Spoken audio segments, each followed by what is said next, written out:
Hello, hello, everybody. Welcome back to another wonderful, exciting episode of Drama School Diaries. Okay, it's late. We're a little slap happy. And for some reason, we're in like a haunted castle tonight. But okay, hey, why not? We've been working on this episode all day, and we're really excited to bring it to you guys. Do you want to tell them who we're? Yes, we are going to be oh my God. Our special guest for today's episode is going to be Victor Barreiro. Mr. Victor Barreiro! Yay!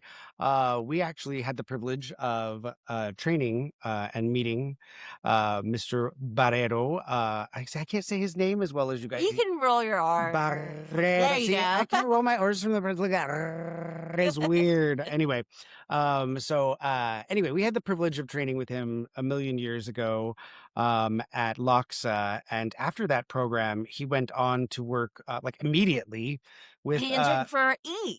Entertainment, and got into interviewing people on the red carpet and becoming a producer and a field producer. He taught me what a field producer was. I learned that in this episode.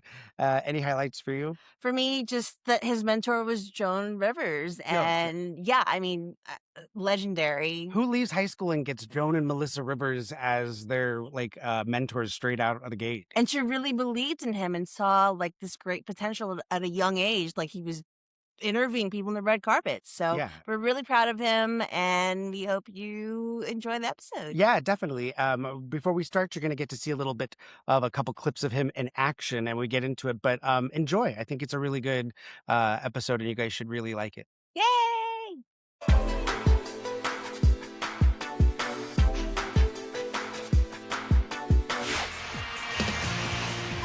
What's up? It's Victor out on Crowd Patrol with these dedicated fans just outside of the Idol set. We're here hanging out at the Academy of Television, where today we're going to talk to some network head honchos and celebrities about diversity in TV. We're going to ask them some hard-hitting questions. I am Victor Barreiro, and this is LATV Does Hollywood. You sang a song in Spanish. Did you have any idea as to what you were singing? Yes, very much. I speak some Spanish. Can I play Baby Jesus? No, sorry, Guy. We're all set. We're Yeah, all filled up on that. I but, tried. You could be the back of a donkey or the front of the donkey. A burro. That is available. I jumped about 5 times. I almost peed in my pants. Can I use that as the quote on the poster? I almost peed in my pants. Please do. Alrighty, welcome back to another exciting episode of Drama School Diaries. I'm Kenny Ritchie, and I'm joined with my lovely friend and co-host, Mara Guevara. Hello. And today we are super excited to talk to somebody. Now, if this is your first time joining us, I hope that it's not. I hope you've been following us already. The purpose of the podcast is to connect with people from an arts high school background or arts education background in general, and kind of explore how that training shaped their success. And we're super excited today to talk to somebody that Maravik and I both had the opportunity to go to school with and train with ourselves at the Los Angeles County High School for the Arts. So shall we just jump right into it? Yes, Maybe you can go ahead and introduce yourself. We like to start off our first introductory segment called State Your Name and Where Did You Train? So if you could start off maybe about who you are, give us an introduction, where you're from, and where you started your education. Yes, so my name is Victor Barreiro. I am... Welcome. Hello. I am born and raised in Montebello, so Cal State LA wasn't too far from me, unlike some of the folks that had to travel, and we can talk about that in a second. But yeah, born and raised Montebello. I really had a liking for theater and acting thanks to my cousin. Originally, I did not want to go into entertainment per se. I wanted to be an astronaut. Oh, wow. I know, right? Night and day. That's super specific. How old were you? Yeah, I was very little, like 5. And you knew I want to be an astronaut. I knew I wanted to be an that. astronaut. I mean, to this day, I'm still very fascinated with space. Shout out to NASA. But my cousin, who was an actor, and he was an extra, but he was constantly being called back to the Wonder Years. Oh my God, I love that. I love that show. Yeah, and one shout day, out to Fred Savage. and one day I didn't have school the next day, and he was like, "Why don't you come to set?" I'm like, "No, I don't know. Who cares? I don't want to go." He's like, "Just come." All right, fine.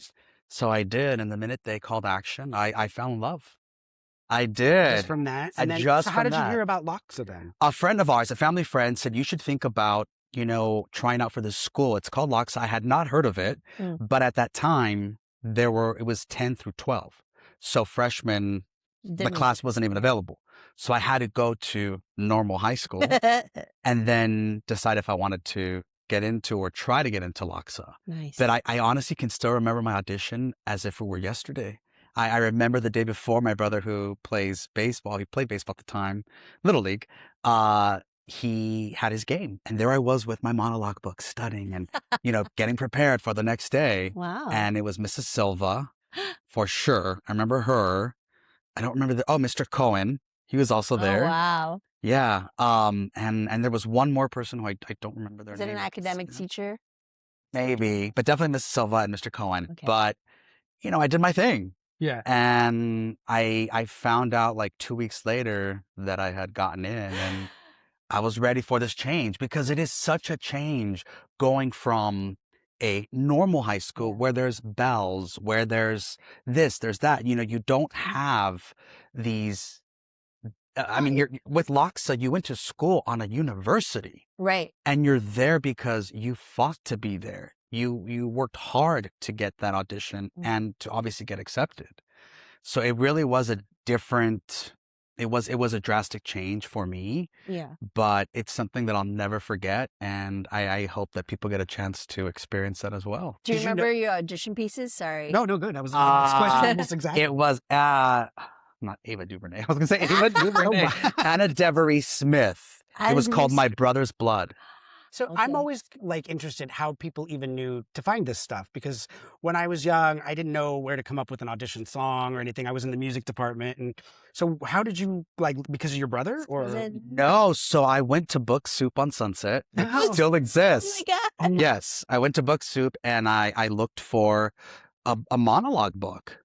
That's great that they've made it last. When there's no Sam. We've talked about Sam French before too, and how much we all loved going to Sam French back in the day. Yeah. But I'm glad that they're still around. So you did the whole thing. You went and looked for monologue books. I did know, but you know what? Yes, I also went to Sam French. It was on Sunset as well, right? Yeah. Is it still around? No, they got rid of Sam French. It's a shame. Now you One have in to New go York and is be still there, though. a pretentious actor at Starbucks now. So I went, yes, I did go to Sam French, and I did go to I remember going to Book Soup and getting 2 books, but I also tried looking for a book at my local library. So it was here are some options. Yeah. But My Brother's Blood, for some reason, it called me. Yeah. And I remember also too, because I was so excited to be auditioning, right? For the school. I remember doing it in front of my cousins. One of my cousins, Scotty, who's no longer with us, but she was like, "Ooh, that was good." I remember her face, like, "Ooh, that was really good." So I'm like, okay, I think I'm on the right track. A little bit. Yeah, it got me even more excited. Yeah, I love that. So then, do you remember when you found out you got in, or how the process? I did. I found out. I remember it was a Manila type folder, and I did not put it together where it was like, "Oh, this is good. This is not bad news." Because if it's a folder, obviously there's documents inside. Or it could have been, "We're so sorry to inform you, you didn't get in." But yes, I remember opening it and I took out the letter, which I still have framed. Oh, I love still that. have framed. It's not in my place right now, but I still have it. That means I bet you're really good at keeping stuff, because I feel like I can't find my yearbooks. I can't find my diploma. Yeah, no, I definitely have stuff kept in storage. And Nice. Actually, during the pandemic, what else were we doing, right? Nothing. I went through some boxes and was able to find a lot of things, especially from LACHSA, like old photographs, actual photographs that had that, back then it wasn't like a filter where you put the date on. That's how the pictures came. Yeah. And some of my pictures do have those dates. I miss that though. I Nice. kind of miss the old photos. I do. I never look at any photos on my phone. There's like a million photos, but when I would go through them or stick them on the wall. Anyway, I'm getting off on a tangent. So, all right, let's go back to LACHSA then. While you were there, what was it like? Did you have any moments where you were just kind of like, "Oh my gosh, this is what I want to do. I'm in the right place." Did you come from a different kind of environment from your school before that, or? Yeah, it was night and day. It really was, because also to another thing, I remember walking in, and I saw this man dressed as a cheerleader. I was like, "Oh, okay." It was, do you know who I'm talking about? Solomon. Solomon Eversole. Yes, Solomon. I'm on our show, Solomon. We've been reaching out to you. Yes. Solomon, where are you? That was the first time that we've discussed this before. It was like an eye-opening experience. It really was, because I didn't know much about, other than, boys are boys and girls are girls, and boys dress like boys and girls dress like girls. Yeah. But what I quickly caught on to was that these are artists, and they're going to express themselves how they want to express themselves. Yeah. and that's it. And so right away, I knew I was in a very different place, but in a place where I belonged. Yeah. And it's so unfortunate that even today in 2026, these young artists want to express themselves and they're still looked upon or can still be made fun of or bullied. Bullied, yep. But the thing about LACHSA that I loved so much was that I could be who I want to be, whatever that looked like. Yeah. Right. And I was amongst other people. I was amongst my community that was just like me, and I belonged. Yeah. But those are my early memories. But also, like I was saying earlier, where, you know, you had the responsibility of getting to class on time. You had the responsibility of knowing where to go. And yes, we did have privileges where we could go off campus for, you know, for lunch. But you come back because you fought to be there. Right. Which I also love, because all of us, we worked hard to get there. So we all had that mentality of like, we're not messing this up. So when it came to rehearsals, when it came to homework, it had to get done, because you could, as easy as you got, well, not easy, but you got in, you could also be kicked out. Oh, yeah. You had to keep up with academics. You had to keep up. Yeah, in order to perform. That was the first time I ever went to summer school, was to get into LACHSA, because I got the audition and got in, but I didn't have the grades, and they were like, if you want to come, you got to go to summer school, and I did. Ugh. Yeah. But it was worth it. And I think, I don't know how it is today with the requirements of getting in, but I think it's really important, especially in schools like that. Like they mean business, and you want to be here, well, then show us you want to be here. Right. Yeah. Well, you're still with it, Emmanuel. You're our technical producer. Like, how do they still have to have a GPA average that they have to keep? Yeah, they still do. My daughter's. Yeah. Our technical producer has a daughter there at school right now, so they still have those requirements. So that's pretty good. Yeah. Like, I hope they still have a lot of other things. Like, we used to have like master classes and the opportunities to meet a lot of people that were working in the industry. Yeah. And even the teachers that were there. Like, were there any teachers that you had that you can remember that really influenced you, that still stick with you to this day? Well, I mean, it kind of goes without saying, but whenever I see things about Eve Plum, I think of Mrs. Plum and that whole connection. She was really interesting. I mean, we had a good group of folks that were there. Definitely Mrs. Plum, Mrs. Silva, Mr. Sandoval, who did movement. Yes, I loved Suzuki. And Suzuki. Yes. Gosh, we could hear that class a mile away. We'd be in the room next door. Stomping coming from Suzuki. That's right. Yeah, them, and then I mean, academic wise, I don't know, and I've actually tried searching for her. Her name was Mrs. You guys wouldn't have known her because this was afterwards, but Mrs. Bonfils. It was Bonfils. I forgot her. Diane. That was her first name, and she. Even though I was in theater, and you know, you think, oh, a theater student wants to be out there and wants to be seen and is not afraid of crowds, I sometimes could hold back a little. And I'll never forget, in class, she told me, she's like, why are you holding back? Wow. I see that you can write. Don't hold back. And after she told me that, I went for it, and I got an A, and I ended up being an honors English. Amazing. And I got an A, and because of her, she's one of the reasons why I love writing. To this day, I am grammar patrol, grammar police. I'm like, oh, okay, no, this is because of her. You're the one that sends the text back after correct. And if I see bad grammar, I'm like, oh no, not for me. No. Goodbye. Yeah. Right? You're like, no. There. You didn't use it correctly. Sorry. Yeah. But you know, some of the teachers, academic or even in our arts, so many of them were so inspiring in a number of ways. And because, yes, to your point, as we mentioned earlier, these were professionals. They knew their craft, they knew their art, and to be getting this advice, these lessons from these people is amazing.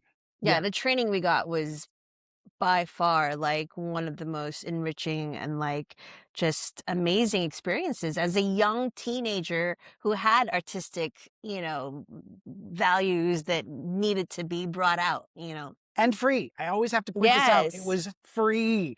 Like, we don't get, when you go to college, you got to pay for it. But man, at that point, it was some free training. And I regret that I didn't like not miss as many days as I did. Sorry, Mrs. Thompson. She was our principal. And I was an ASB. Yeah, she was always the greatest. Yes. Yes. Do you remember that you could miss a million days or be late so much, and then at the very end of the year, instead of making you repeat the year, she just lets you come and do like a detention at the Dorothy Chandler Pavilion, which is where we would graduate. And for like an hour, you just set up chairs or something like that. And that for some reason excused like 30 days of being late or something. Mwah, love you, Miss Thompson. I appreciate you for that.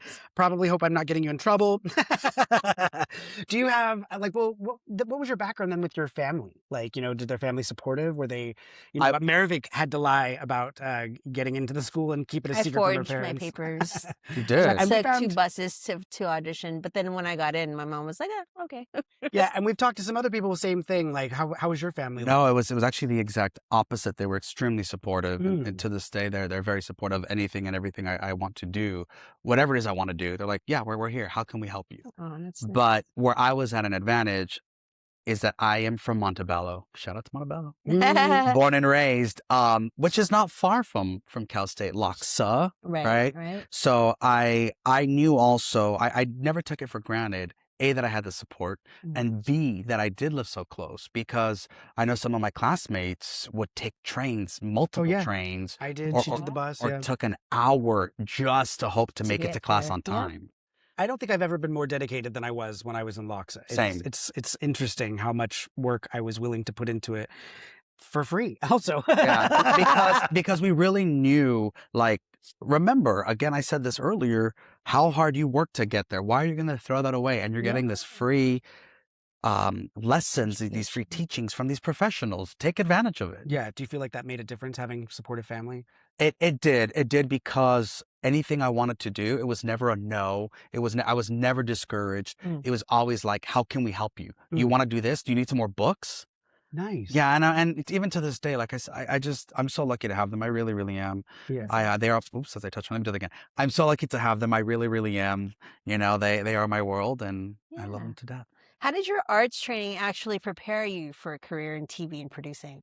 So I have a really, really interesting story with how I got into entertainment. It was during my junior to senior year, I landed a coveted spot with this internship program that doesn't exist anymore, which is such a shame. It was called Yes to Jobs, Youth Employment Summer.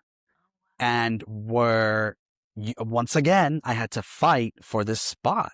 So I got it, and I can still remember the day that I got the call. It was just after. So what happens is you have to submit grades, an essay. It's difficult to get into the program.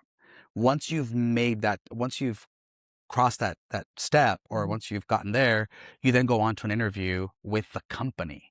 Once you pass that, it's a potential with your employer. So I got it. It was for E! Entertainment's live events department in the summer of '98. Wow. So I did not know anything about television. I knew nothing about that world, but I was intrigued. And fortunately for me, I had the best experience, because they wanted me to experience everything. You know, make sure the intern goes out, send Victor on that shoot. And I just soaked everything up like a sponge. Yeah, that's awesome. So I interned for the department live events, and that summer, the Emmy red carpet was what they were really focusing on. And so Joan and Melissa Rivers at that time were the stars of the network. Yeah.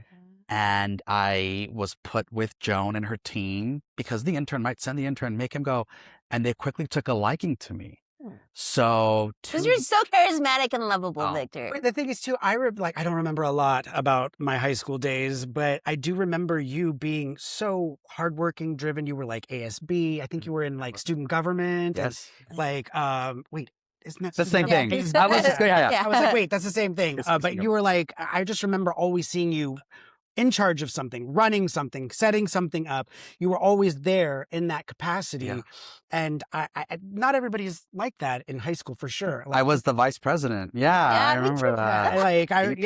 Like you were the responsible one. You were that person that, you know, when you're in high school and somebody shows up on a ballot that you're voting for, like a student government, and you know, everybody always thinks it's going to be the popular one, and people say it's that or something like that. Not to say you weren't popular. You were popular. Everybody was popular at LACHSA, but I just feel like it was one of those things that you would always just be like, I'm going to get the smartest one. You know what I mean? Like, you'd be like, I'm going to vote for you, friend. Yes. But then I'd vote for the one that I really thought. But that was a no-brainer with you. You were just like the person that everybody felt like was the one that was natural born leader. Yeah, I'm smirking because to this day, I'll never forget when my uncle Peter, who is like my older brother. He's my mom's brother.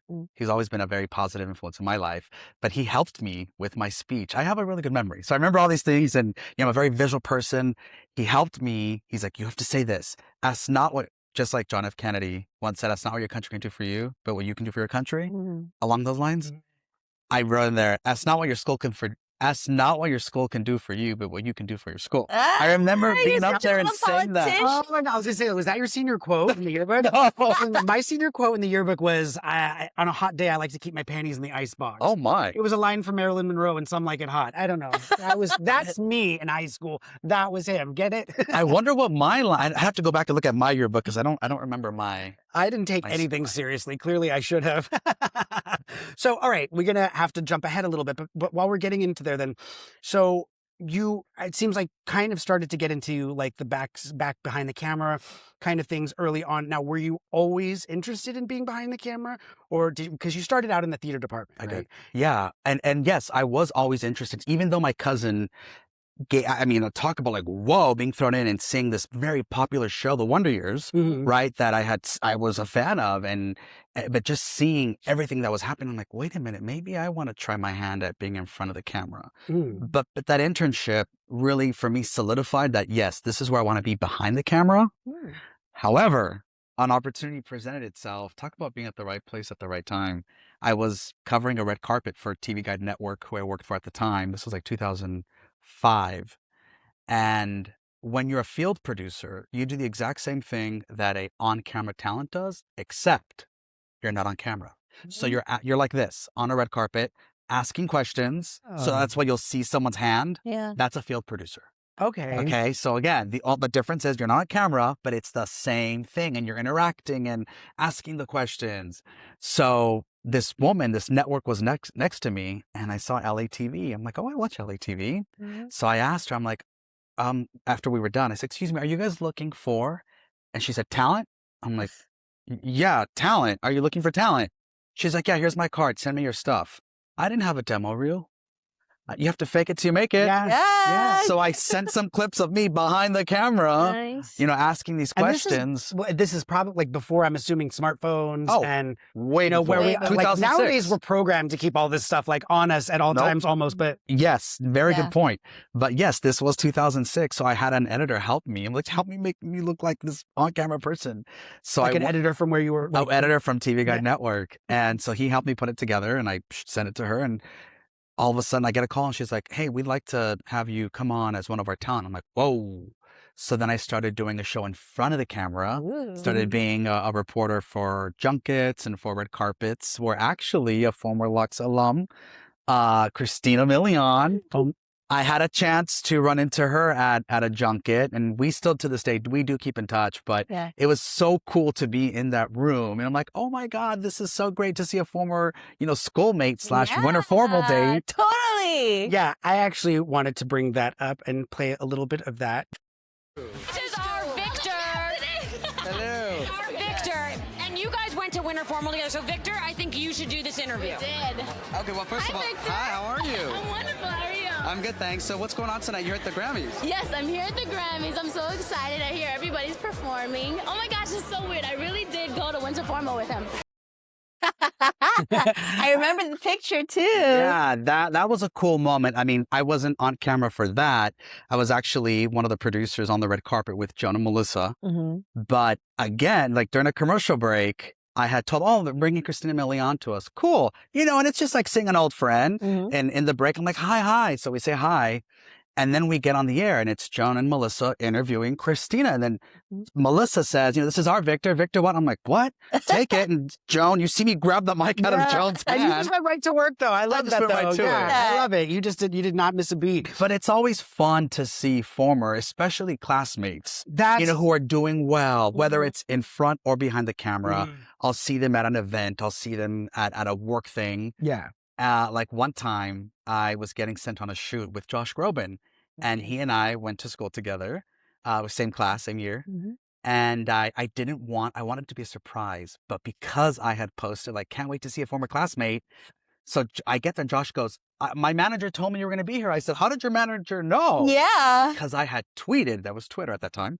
I had tweeted, can't wait to see former classmate. I'm like, dang, the surprise was ruined. Surprise is gone. Yeah. Yeah, I mean, that must be so cool to run in to people. I think that's something interesting about going to an performing arts high school, probably anywhere, but especially in Los Angeles, is that you do end up running into a lot of successful, well-known people that you just see all over. And it's like, hey, I know you, you know. Or I love reading online or something. Maybe it's on Facebook and not even posted by a former LACHSA classmate, just randomly it'll pop up, former LACHSA. I'm like, wow, I don't know this person, but I'm just like, oh, Harden, this is so cool. Happy to hear that this person is doing XYZ. Absolutely. Yeah, I feel the same. Yeah. Do you think having an arts background, like, is useful when you're dealing with, like, on camera, like, egos or, like... Yeah, did that, like, prepare you? I mean, it prepares you in certain situations. I mean, the acting part comes, into play. It's like, how do I navigate this? But one thing I will say people often compliment me about, and it's something that I've been able to tap into as well, voice and speech. Yeah. Mr. Butler. Oh, yeah. Jerome Butler. Jerome Butler. Yes. Yes. So voice and speech, like I've been able to tap into that, like voiceover. People make a career out of that. Yeah. So taking that training and applying it to my life and to this day is something I always think about, that because I do get like, oh, you have a good voice, or you should do this. I'm like, oh, thanks. But it really is. We were literally just saying this when we were looking through your stuff. We're like, oh, he's got such a good voice. He's got a good radio voice. Yeah. Thanks to Broadcasting. Mr. Butler. I mean, being in those classes, being in the hallway when we had to go in front of him for exercises and, all right, let's see how you're going to say this. That's all thanks to him. Yeah. Right. Placement of the tongue and like knowing all of the IPA out. Yeah. I mean, so how do you feel like your training has shaped how you approach producing? I would definitely say my training has affected, or it works with my day-to-day in producing, is just knowing how to react quickly, be on your feet. Because in theater, the thing I love about theater, and it's like that with live TV, once you're on, there's no turning back. Improv. And I right? love that. I love that in my ear when I'm wearing a headset and I'm on the red carpet, producing a live red carpet. Once you hear 30 seconds to air, everyone have a great show. There's no turning back. So I learned that from theater, because once you make your way on that stage, there's no turning back. Right. Yeah. So it's taught me how to keep going, and not everything is perfect. You're going to make mistakes. Oh, yeah. So it's knowing how to think ahead, or, okay, I just did this. I've got to pivot. Right. You got to problem solve, like... Problem solving. Theater helps you problem solve, for me, in my profession. Yeah. And in a commercial break, I may have a minute and 30 seconds to figure out, because I'm hearing in my ear, Victor, what are we doing? Where's so-and-so? Like, the celebrity's not coming. It's having to think quickly on your feet. Yeah. Just like in theater, or someone misses a line, or there's a beat that didn't happen. Again, keep it going. Keep it moving. It's like the active listening, like always. I mean, I think that's so draining too. Like when you're just constantly like right there listening, it's like people don't understand. They're like, but you're not doing anything. Yeah. And I'm like, yes, I am. I'm listening. It's really hard. And just like after a performance, you're like, what just happened? Yeah. That's like with the live show. And I always like to look back. And unfortunately, right, when I was in school, it was a different time. There were no smartphones. So it's not like I can look back at a performance and think how I could improve it. I try not to be bitter about so much, but no smartphones. I feel like I have nothing recorded from any of my old performances back in the day. Same. No pictures of all that stuff. I'm like, where is everything? And then I go back and visit their facilities. We were talking about that before we started recording, and it's all beautiful and new. And yes, good for you. We didn't have that. Yeah, right? I'm not bitter. I am definitely happy for you. How would you balance your creative with like the logistic, analytical side of producing? Like, do you do meditation, or do you do a little quiet time before? Like, do you? No, you know what? I've been doing it for so long. It's just natural. I literally, since the summer of '98, because what happened was, after my internship was done in about September, when we were getting ready to go back to school, so I could be a senior at LACHSA, E offered me a position. They're like, look, we want you back here, but we want you to continue your education. Go finish your senior year and then come back, and we will work around your schedule. Love that. Amazing. Wow. Yeah. Gosh. So it's live TV is really all I know. And it's something I love so much to this day and I'm so passionate about. But it's really, I wouldn't change anything. I wouldn't change anything. Yeah, you've covered a lot of like the SAG Awards or Actors I've Awards now. produced on the red carpet for some of the biggest shows, the Oscars, the Golden Globes, the Emmys, the Actor Awards. You were nominated for an Emmy too for daytime. Won some GLAAD awards. Yes. Which is pretty amazing. I think that's awesome. Hi, everyone. Thank you so much for being here with us on Drama School Diaries. We would really appreciate it if you could like and subscribe wherever you listen, whether it's on Spotify, Apple Podcasts, or any platform you prefer. And also, don't forget to follow us on Facebook at facebook.com/Drama School Diaries. That's where we'll be sharing our news, sneak peeks, and all kinds of exciting updates. We have so much planned, and we can't wait to bring it to you. So I guess one thing I'm curious about, this might sound like a really stupid question, but I always wonder, can you explain to me what it is that producers do? Well, it depends on what the producer is doing, what the project is. Okay. For me, I'm a live television producer. Okay. So what that means is if there might be some pre-production work, what I often get hired to do is, like, for instance, the Actor Awards, formerly the SAG Awards, excuse me, the Screen Actors Guild Awards. Don't say SAG Awards. Yeah. But what I get hired to do is I come in before the show. So the cards that you see the host holding, there's always about 4 questions and some trivia facts. I write those questions. You wrote that. Okay. There's a lot, which means a lot of research. Oh, yeah. And there's about 180 nominees. So 180 times 4 questions. For each person. For each person. Yeah, and you have to like watch the work, like the movie they're in, right? So it's a lot of research. I love that part. Yeah. And that's one of my favorite parts of it. So that's what I would do before a show. Because I do get hired not just for the Actor Awards, but for other shows to do the same thing. The day of the event, I'm on the field. There are some producers that are inside what they call the truck, which is like the nerve system of the entire operation. It's where it looks like a semi. Inside, there's a number of monitors. There's like the switcher, number of things happening inside there with the team. But me being on the field, I am with our host. Okay. So I'm there with my headset listening to our executive producer because I'm there, eyes and ears on the field. They can only see what's happening through these monitors. Like, Victor, where's Mariah Carey?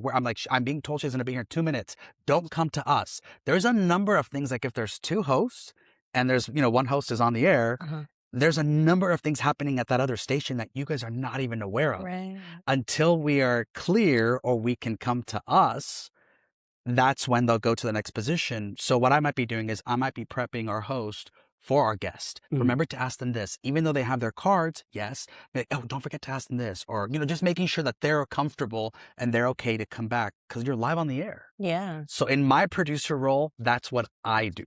Amazing. It's so stressful, it sounds I like. love it. But you love it though. I love it so It's much. not for everyone. Yeah, it's but- It's not for everyone. I'm telling you, there is no other feeling in the world that I get from being in that moment. Yeah. I love it. And what often folks do is, because now we have, the era of the influencers and the folks that are on TikTok. And what I often get paired to, because I love working with talent, because I understand both sides. Right. I really do. And so what they'll do is they'll place me with someone who is an influencer. And often, I'm not knocking influencers, but often they don't work with prompters. They don't work with a script. Right. They're often we're just going to go in there. We have a little beat sheet. We're going to go for it. So what I do is I take pride in coming in and sort of hand-holding. So like, hey, look, and often, thank God, it's been a positive experience where these influencers or talent are like, hey, I know you're an expert at this. Just hold my hand. What do you need me to do? Okay. So they'll take my advice and we go for it and we do the thing. And are there some that aren't? Like, I imagine, having the training at LACHSA or and anywhere else that you may have had artist training, that you deal with a lot of egos. Does that prepare you for? You know what? Yes, it has. Going back to LACHSA and the training. Yes, working with different personalities and working with different egos. But you know what? I've been really, really fortunate. And I say this often because it's true. I've been really fortunate to work with some really great people and not so many egos. Amazing. Wow. Yes, Interesting. and I know it's not Yeah. often the case. Yeah. Do you have any fun horror stories from doing it? It's called an NDA. Yeah, right? Well, I know, I right? don't want to get sued. I was- No, Okay. honestly, for real. Like, yes, I do sign NDAs, Yeah. but there are not many negative experiences. Nice. I've just been so lucky. I really, really have, and I don't take that for granted. I think maybe dealing with the people the way that you're dealing with them, like on the red carpet and stuff like that, might also be a little bit more of a nicer experience than I don't know. I don't know what I'm talking about. I just thought that maybe they're like being, they're trying so hard to be like And sell don't their get me product or whatever. wrong. Don't get me wrong. I'm very professional always. But there are moments when in my head, I'm in this moment, I'm talking to Helen Mirren, who I'm a big fan of. And I'm prepping her to go live and we're talking. Some Helen Mirren. But in my head, I'm like, oh my God, it's Helen Mirren. I have those moments. Yeah, what's but that you will like? never know. Because I'm like, so cool. I mean, we played a little bit of some of like your clips in the beginning when we were introducing you, and there are so many, Robin Williams and all these crazy celebrities that you get to sit down with and talk with. And that's got to be like hard sometimes. Like, I don't know, me, I get starstruck still to this day. Like we grew up with people that are famous now. Yeah. So, but I'll see people that I love, especially that mean something to me, and fall to pieces. So what's that like? It is always with that professional hat that I'm wearing, right? And in the position I'm in, like I said, I still have those moments where I'm like, oh my God. But because I know what I'm there to do, I'm always very professional, and I'm helping them to make sure that they shine in that moment when we come back to them on camera. Yeah. But it is, just the biggest of the biggest, thanks to the work that I've done, I've been able to work with these folks. Yeah. Yeah, you mentioned that like being at the right place in the right time and just having these opportunities. Is there any advice that you want to give to students who want to go to LACHSA or someone who wants to get into like TV production? Well, I definitely, thanks to my internship, I highly, highly recommend, and I get asked this question often when I speak at schools or panels, intern. Just go out there and find an internship program. It may not be for you, but guess what? Unless you do it or try it, you're not going to know. And it seems like a reoccurring theme that comes up is like, just try. Like, because I don't know if I would have been as confident to give it. And I think I was pretty like overly confident back in my high school days, but that's hard. You're interviewing with the company, you're interviewing with these people, all that stuff. You had to give them your grades. You had to give them all that stuff. There's a lot of rejection that can come into there. And you, like you said, you fought really hard to get it, and that's wonderful. But like, I wonder, like, what would you say to people that were like trying that, just to like give it a shot? Who cares? Like, don't worry about failing, just try. Well, and that is something I do tell these interns, because there are often interns that they find out that I was an intern once. They find out often that I was an intern once, and they'll pair me with the intern. And I say, look, I have a soft spot for interns because I was once there. I said, ask away. And it's always so cute when these interns are like, I have a question, but please don't laugh at me. I'm like, I'm not going to laugh at you. What's the question? I often stay in touch with them afterwards. I'm like, let me know how I can help you. If I'm doing a shoot and you want to come along, come along. Because I've been there before. That's great. And I had such a wonderful experience. I'm going to pay it forward. And I feel like part of our training is what helps us appreciate that kind of behavior, is that you want to give back because somebody did it. Someone did it for me, and it was free. Yeah. It was free. Exactly. So I want to give that free help back. Yes, absolutely. I was very lucky to be in that position at LACHSA. So therefore, I had my internship, which changed my life. So I want to help how I can. Yeah. In your training, did you find a mentor or something that you've still stuck with, or that's been with you? The legendary Joan Rivers. Yeah. Talk about coming full circle. To this day, I work with Melissa, her daughter. Joan was a huge, huge part. She's been a big part of my life and giving me that opportunity. Even when I went to TV Guide, I came in as a coordinator, but I quickly moved up to producing segments because of her. She's like, no, Victor's going to produce. Well, Joan, he's a little young. No, he's going to do it. He can do it. Okay. Love that. Yes. And I often would ask Joan. I would often ask her questions or just mentor. Yeah. She saw your potential, and I'm sure. You know what she would always say, which I always remember to this day? She's like, he gets it. He gets it. I'm like, whoa. I love that. It's a huge, just affirmation of like, I'm doing a good job. And it says a lot about her, because a lot of the folks that worked with her or worked with Melissa from a very, when Melissa was a young person, they still work with her to this day because of how loyal and how faithful Team Rivers is. Yeah. Shout out to Team Rivers. Well, and we've said this too on the show before, that a lot of people, we get into this mindset of like the right place and the right time. But I do feel like a lot of people, and maybe that's true for some people, but it's like for you, you put yourself out there and put yourself into that right place so often, you know what I mean, that you make the opportunities for yourself. I think people, especially young people today in the industry, kind of feel like, well, it'll just happen.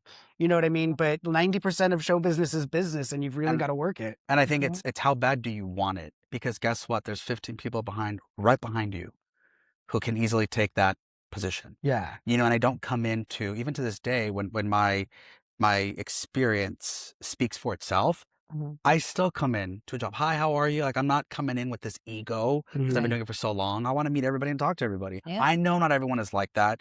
And it may sound a little corny, but it's true. The most memorable sets are the ones that you're like, I worked Mr. Robot. I was just a stand-in, but like Christian Slater's like, hi, I'm Christian. And I'm like, yes, hi, I am Mary. But you know, like you get, but they say hi to the crew, they say good morning, and you treat everybody equal. Just because you're in this high position that you've been successful, it doesn't mean that you can just be like, oh, yeah, I think that's important. And that's something I quickly learned from the Joan Rivers School of Etiquette. She would walk in, say hello to all the crew. When we were done, thank you all so much. I appreciate you. Like that, the legendary Joan Rivers. Amazing. So, besides, I want to move on, but besides producing, I know that you also have a short film that you did, Transition. God, you guys did your homework. See, we like to do research. Gosh, yes, I'm very, very proud. So I started thinking about this idea back in 2021, but put it to the side. And then it came back. Timing is everything. So is it like the pandemic that was giving you this like momentum for it or something? No. So what happened was I met someone named Trina Calderon, who is a writer, director, and I met her when we were doing some producing work with Unidos US, which is the country's largest civil rights organization for Latinos. Oh, wow. Okay. Try saying that 5 times in a row. Okay. Right? I'm struggling of saying your last name. You guys don't want me to do it. It sounds so white. Anyway. So I met her and I just said, we're going to work on something together. I felt it. I really, really did. And we got together one November, and originally it started with one idea, but then it quickly developed into something else based on the life of someone I had worked with. So cut to today, we're currently, so it's being pitched as a dramedy, as a series, but because we did a proof of concept, it can be seen as a short film. And so it's like, let's get all eyes on this. Let's get everybody to see this in whatever way that looks like. But I'm very, very proud of what we've done with Transition, which, as I mentioned, is inspired by a true story. Fabian Alamar, who is a former skateboarder. Yeah. Did you work together with your mom as well? So, gee. I called your mom. No, this guy does. They both do their homework. No, going back to something we talked about earlier, being supportive. My family, when I sent them the script, I'm like, look, I was so proud of this. With version 1, as we know, it can be version 15. And you're like, okay, I think we're ready to go. I think this looks good. Version 1 was phenomenal. So I sent it to my brother, to my mom, and my Uncle Peter. Just said, hey, take a look at this. They were like, Vic, you've got to do this. Like, well, we're going to be, raising money. How much do you need? Oh my God, I love that. What? Because they believed in it that much. Love that. And I am so proud of it. I love what it is. And I'm really, really, really hoping that someone out there, it's only 12 minutes and we were trying to find it to watch it. Where can we watch it? The reason why you can't find it right now is because we haven't put it out there like that. Okay. It's been more behind, pitching it and sending it to folks that are at the studios and the streamers to see. And you know what, guys? Honest to God, because I was ready for anything. No one, and these are big names that have seen it, have said, you got to rethink this. This isn't exactly, it's not believable. Who's going to buy this? It's all been positive.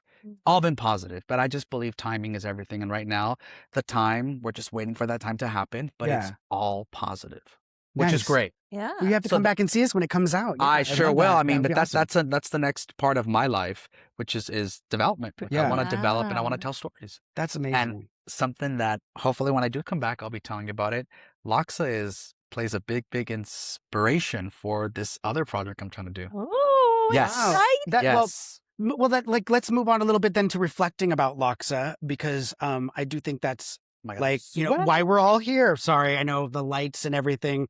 What would you say to young Victor like that's just starting out at LACHSA? What would you tell that guy? You're exactly where you're supposed to be. I would tell young Victor, you're exactly where you're supposed to be, and just keep going.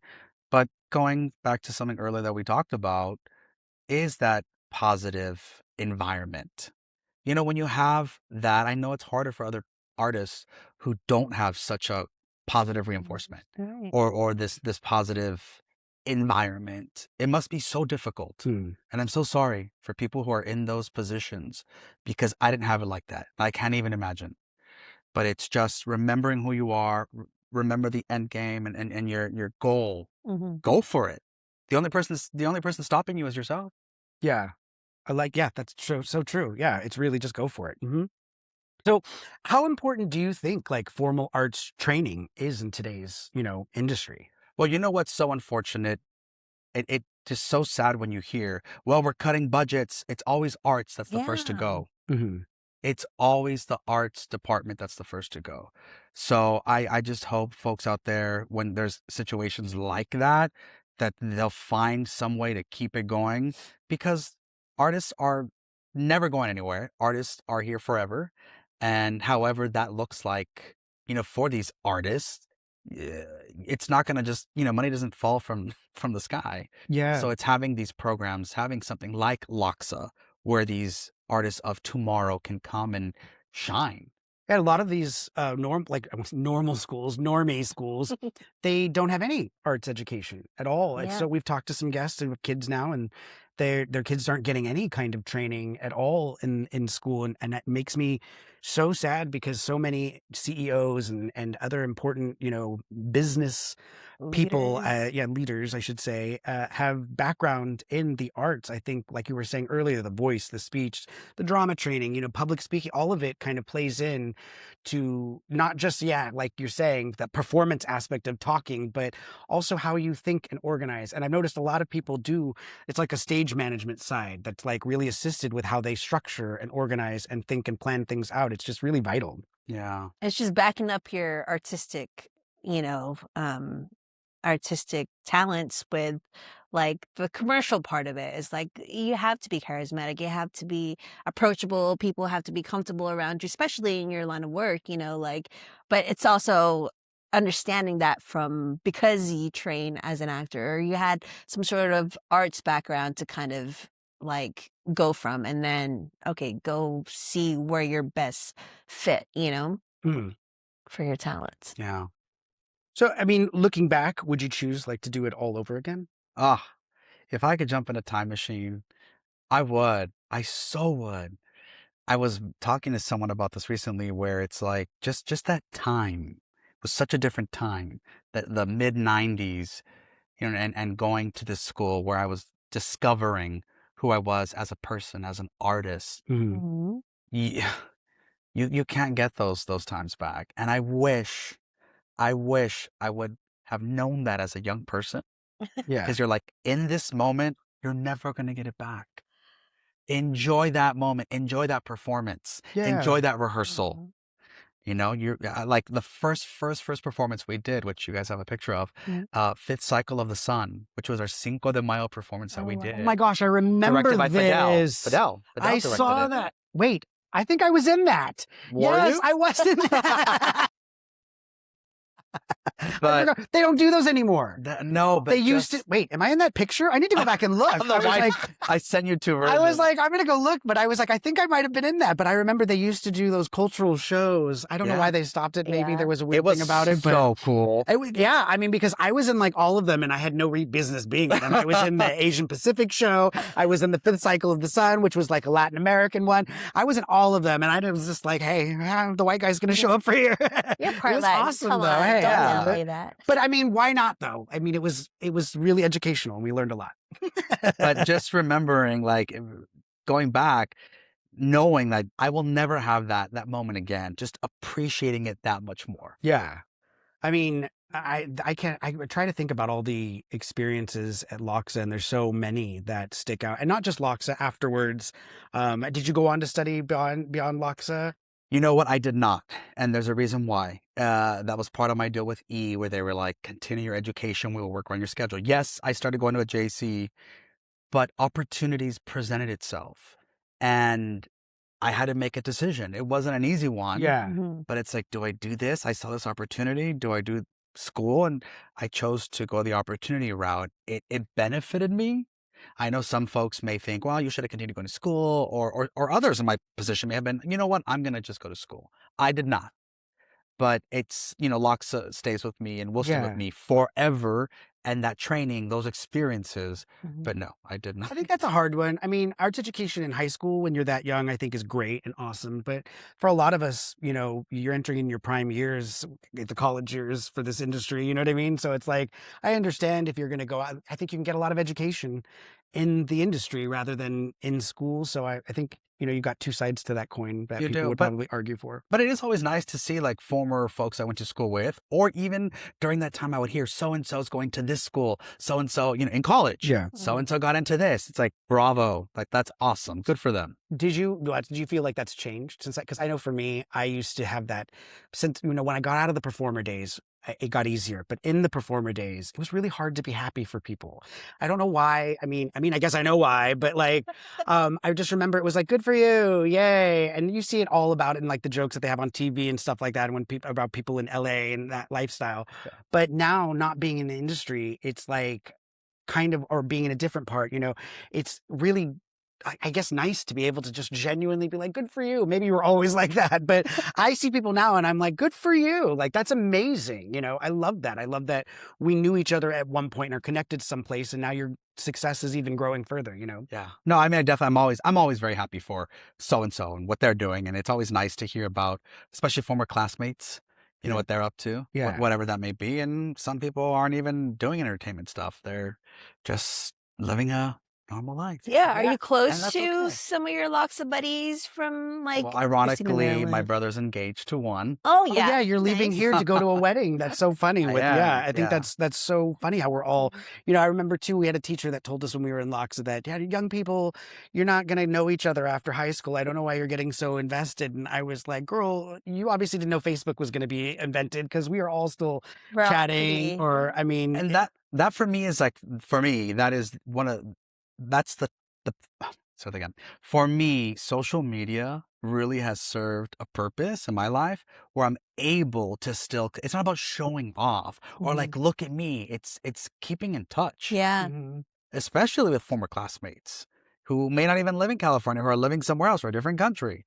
It's so nice to see through that lens what they're up to. I love that part.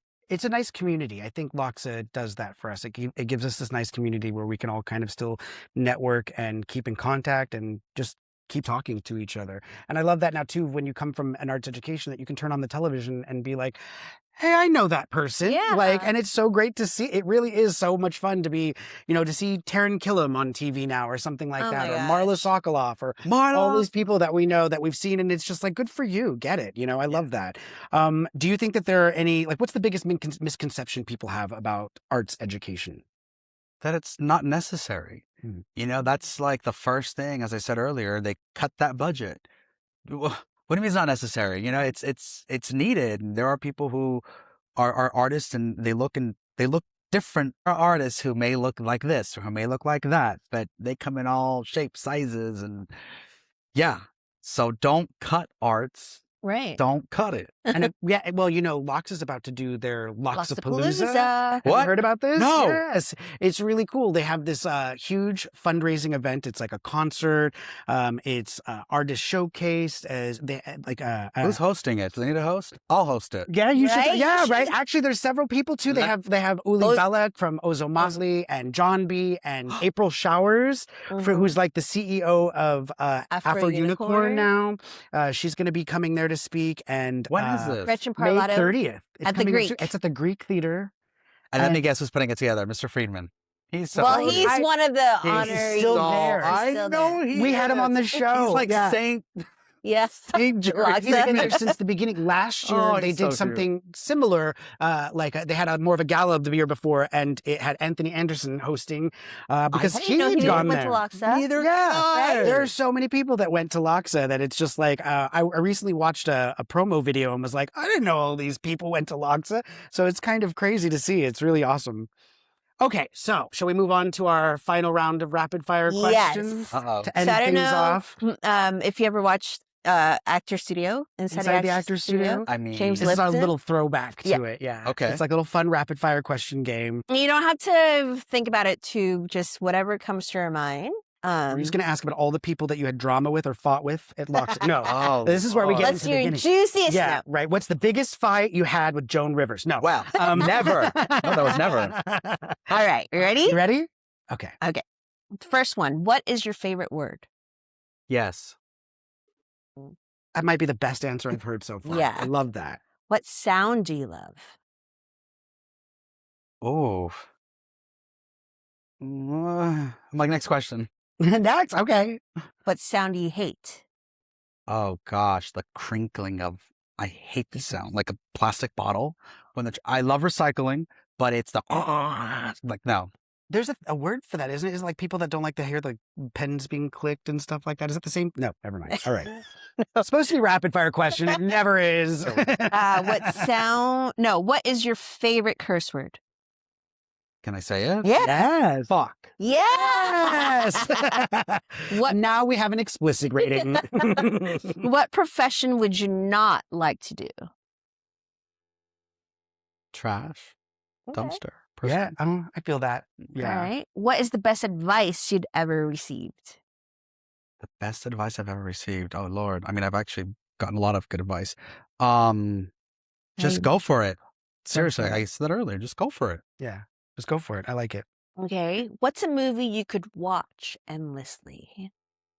Titanic. Yeah. I actually saw that movie 3 times in the theater, and it's so long. That's like 9 hours of my life. I watch it to go to sleep. Not because it's boring. It's soothing to me. Oh, wow. Oh, it's like your sound. See, there you go. I That's love it. the sound you love. Okay.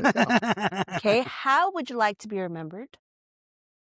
As someone who wanted to tell good stories, because I know the reason why I've done what I've done is to tell these stories. Good. Yeah. If you could live in any era of history, when would it be? Oh.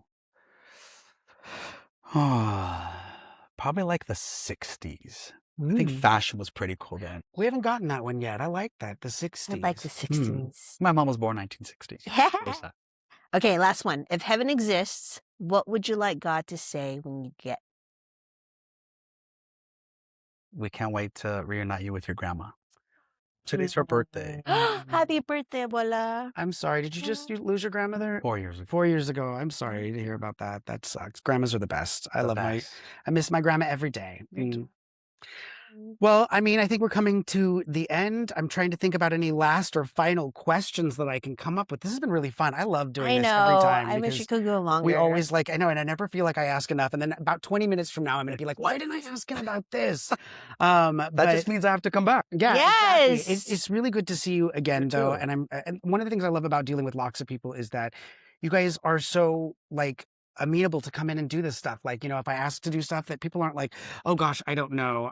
That might not really fit in with my vibe, but everybody is like, what can I do? And I think that's really cool, to have that kind of support, especially because it's needed, especially in these times right now for education and arts funding. So I'm just so happy for you and proud of everything that you've accomplished. And I hope you continue to do wonderful, great work. And I can't wait for you to come back. And thank you so much for coming to see us. And one day you'll interview us because we'll be big stars too. Yeah, I don't know about all that. So I was like, I can barely get through me talking here. Alrighty, guys. Well, thanks for joining us, and we'll talk to you soon. Bye. Thank you. Bye. Hey, before you head out, do me a quick favor, follow, and subscribe. It really does help. The more you engage, the more the algorithm pushes us out there, and the more people we can reach about why arts and education matters. If you or someone you know is thinking about an art school, check your local district's website or search Performing Arts High School or Arts Magnet Program with your city. And just so you know, a magnet school is a public school with a special focus, like the arts, that pulls in students from all over with programs you won't find in a regular school. And if you're ready to do even more, hit the link in the show notes for Americans for the Arts Action Fund. They've got easy, fill-in-the-blank templates so you can write your reps about funding the arts and actually make a difference. Thanks for listening, thanks for caring, and remember, keep creating, keep supporting, and keep the spotlight shining on the arts.